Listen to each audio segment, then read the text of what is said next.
Kulti block Congress की तरफ से आज बराकर के बिगुनिया मोड़ इलाके में 16 तारीख को कोलकाता के विकास भवन में पुलिस द्वारा शिक्षकों पर किए गए लाठीचार्ज के खिलाफ रोड जाम किया गया। इस बारे में संगठन के अध्यक्ष सुकांतो दास ने कहा कि जिस तरह से शिक्षकों पर कुल्टी में लाठीचार्ज किया गया था उसके खिलाफ आज कांग्रेस द्वारा रोड जाम किया जा रहा है। साथ ही उन्होंने कहा कि शिक्षक किसी भी समाज की रीढ़ की हड्डी होते हैं, लेकिन पहले टीएमसी के गुंडों द्वारा उसके बाद पुलिस द्वारा शिक्षकों पर हमला किया गया। उन्होंने कहा कि ये शिक्षक अपनी जायज मांगों के समर्थन में प्रदर्शन कर रहे थे और उनका प्रदर्शन बहुत ही शांतिपूर्ण तरीके से चल रहा था, लेकिन जिस तरह से इन शिक्षकों पर पुलिस द्वारा लाठीचार्ज किया गया उसकी जितनी निंदा की जाए कम है। उन्होंने कहा कि इस घटना में शामिल पुलिस अधिकारियों को इस्तीफा देना होगा और शिक्षकों को न्याय देना होगा।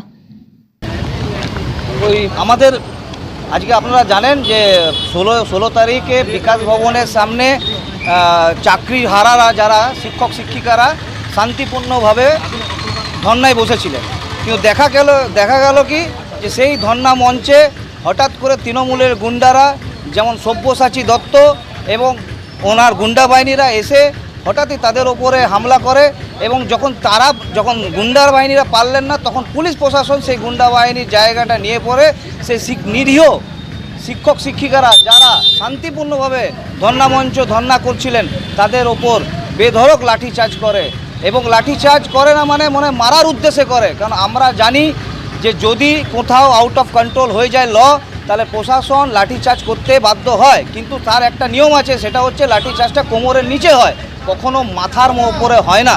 কিন্তু এখানে সেক্ষেত্রে দেখা যাচ্ছে যে পুলিশ প্রশাসন একদম সুপ্রিম সরকার বলে যিনি অফিসার ওখানে ছিলেন একদম এটা আমরা বলতে পারি যে মাথার উপরে আঘাত করে মাথা ফাটিয়ে দেয়, অ্যাটেম্প টু মার্ডারের মতন, একদম মেরে ফেলার মতন ব্যবস্থা করেছিল।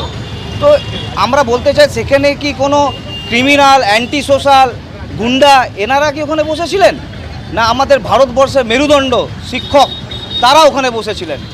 তারই প্রতিবাদে আজকে আমরা যে যারা এই পুলিশ মন্ত্রী এবং পুলিশ মন্ত্রীর সাথে পুলিশ গুন্ডা এবং তৃণমূল সরকারের গুন্ডা বাহিনী যারা এই কাজের সঙ্গে যুক্ত এই অত্যাচার করেছেন শিক্ষকদের ওপরে লাঠিচার্জ করিয়েছেন, আমরা তাদের অবিলম্বে ইস্তফার দাবি জানাচ্ছি।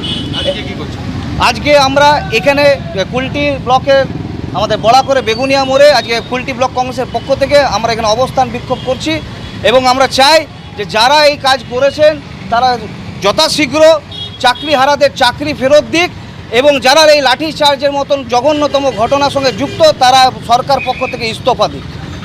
আপনাদের দেখা যাচ্ছে কালো ব্যাচ পরে অভিনব। হ্যাঁ, এটা তো বাস্তব। শিক্ষকদের আপনারা যদি মনে করেন আপনারা বলুন না, আজকে প্রথমে ডাক্তারদের ওপরে লাঠিচার্জ হলো, হলো তো আরজি করে ঘটনায় ওনারাও ধর্না মঞ্চে বসেছিলেন, শান্তিপূর্ণ ধর্না করছিলেন, সেইখানে হলো কসবাতে, তারপরে কসবাতে এই শিক্ষকদের উপরে লাঠিচার্জ হয়েছে। আর আজকে সেখানে আবার যখন বিকাশ ভবনে শিক্ষা দপ্তরের সামনে যখন বসেছিল শুধু সেখানে শিক্ষক শিক্ষিকাদের নয় আপনাদেরও তো সাংবাদিকদেরকেও তো লাঠিচার্জ করা হয়েছে। তাহলে এটাকে কালো দিন বলে আমরা এখানে পশ্চিমবাংলার জন্য এটা কালো দিন, আর সেই কালো দিনটার জন্য আজকে আমরা এই হাতে কালো রিবেন পরে এখানে প্রোটেস্ট করছি ঈশ্বরচন্দ্র বিদ্যাসাগরের মূর্তিতে।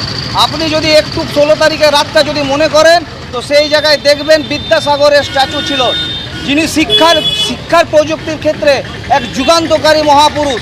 সেই ব্যক্তির রাজ্যে রবীন্দ্রনাথ ঠাকুরের রাজ্যে আজকে শিক্ষকদের ওপর যেইভাবে পুলিশই এবং পুলিশ মন্ত্রী যেইভাবে লাঠিচার্জ চালালো এটা নিন্দনীয় একদম।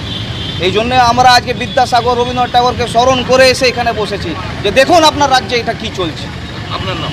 আমার নাম সুকান্ত দাস, আমি কুলটি ब्लॉक कांग्रेस सभापति। सन ऑफ बंगाल के माध्यम से हर खबर आप तक सबसे पहले पहुंचाई जाती है। सन ऑफ बंगाल जहां यूट्यूब, फेसबुक और वेबसाइट हर जगह पे है। हमारे यूट्यूब पे आप देखिए सन ऑफ बंगाल की खबरें। इसके अलावा सब्सक्राइब कीजिए, फेसबुक पे जाइए, फेसबुक पेज को फॉलो कीजिए। इसके अलावा हमारे वेबसाइट पर भी जाकर आप देख सकते हैं हर तरह की खबरें सबसे पहले। जी हाँ, हमारा वेबसाइट है www.sonofbengal.in। धन्यवाद।